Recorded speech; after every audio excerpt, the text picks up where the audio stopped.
the Chase Thomas Podcast, for people who have nothing but time to kill. Final thing here, as we get into the Lady Vols, they do not have the luxury of a bye week in the middle of their week, but things are good for Lady Vols, and I also think that might help is just kind of like for the men's folks who've been watching both and everything else, like, oh, I can just focus on Lady Vols here in the middle of the week. So I think that will maybe be a sneaky important thing for the Lady Vols. But the biggest story this week for Kim Caldwell's team for you, Mr. Sylvia, is what? I'm sorry, could you repeat that? Oh, what was the biggest story this week for Miss Caldwell's team?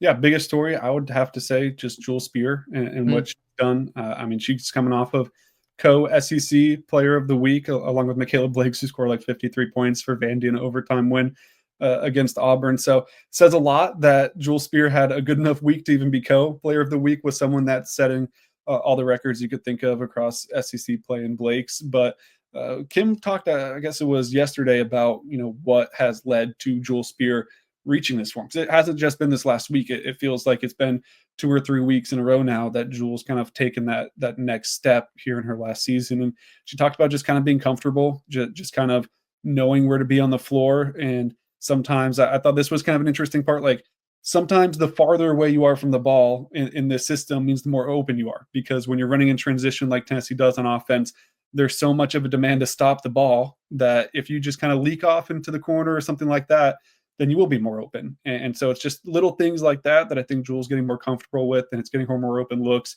And she's just been shooting at an absurd clip. But I think that also, like, you take a step back and you hear things like that about players still getting comfortable in the system, and it has to give you a lot of hope going forward that, like, this is their first year and they didn't have much time to implement everything. So when you get frustrated at, like, hey, the half court offense hasn't been where it needs to be, I don't think they've had enough time throughout the year in the offseason to kind of fully implement that. And so the progression that we've seen with the Lady Vols this season, I think, has to give you a lot of hope that, hey, you get another offseason next year, you have players returning that you can kind of build off of one season in the system with. It really kind of keeps that optimism going that this should keep climbing and getting better and better.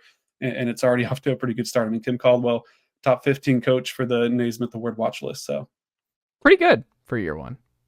Yeah. I think it's going to work out. Ethan, what about you? Yeah, beat UConn year one. That's that. I mean, I don't really. Just, she could lose every other game. She beat don't UConn do that. Year one. Don't do that.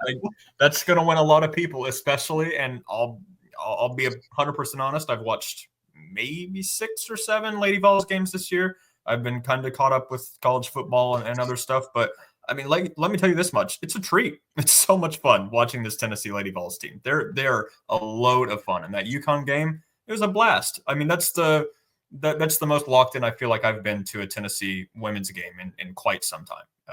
Obviously, Tennessee has kind of had this thing where I believe they did it against South Carolina. I want to think they did it earlier in the season against maybe Texas, where they're right in the game and they just can't quite finish. And then you go into the UConn game and you finish. Now, you got another interesting one coming up with Alabama. They're, I think, number 18, number 19 in the country right now. And I think something else that's interesting, one of the few things I do know about this Lady Vols team is they just released the top 16, and Tennessee and Alabama are going to be 2 of them that are kind of fighting in that arena for it to host. And obviously that's a massive deal in March and when it comes to the women's game. So with, I think it's interesting that on the men's side, you have Tennessee and Alabama kind of fighting for that 1 seed. On the women's side, you've got them also fighting with a game upcoming for, the honor, I guess, of hosting. And obviously, like I've said before, that's a major deal.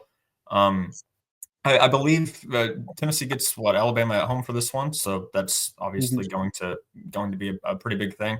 The person I feel like I've been most interested watching lately, and I'd love to hear you guys' input on it because I just simply have not watched that much of her, is Zee Spearman. It seems like she is insanely consistent across the past 5 games. She's hovering right around that 16, 18 point mark.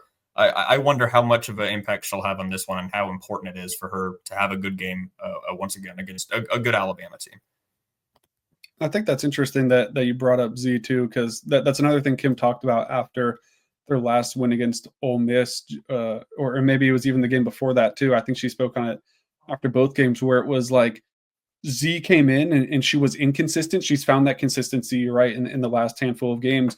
And so what's kind of been the switch there? And for her, Kim talked about how it was kind of, I don't want to say the word selfish. Like, I don't think Zee was being selfish, but it was more maybe taking like a team approach to it and really like kind of finding your role in the system. And that's kind of the way that you'll get your buckets. And so we've seen that, I think, at the end of games too, like fourth quarter, the other team's worn down, the other big's tired of running up and down the floor, and she's really taking advantage of those situations. And so yeah, I think she's been one of the bigger pieces for Tennessee this year. She'll get maybe less headlines than a Jewel Spear that is having a tear right now, than a Talaysia Cooper who can take over any game, or a Ruby Whitehorn who can score in bunches as well. But really, like you said, recently it seems night in, night out, she's been good to not only score, but to play some good defense, protect the rim. Like, she's probably at most schools a 4. Like, she's pretty mobile, but she's being asked to play 5 at Tennessee. And I think she's done a really good job of kind of stepping up and accepting that challenge.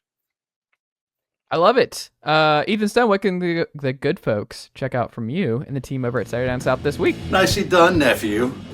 The Chase Thomas Podcast. Hell yeah.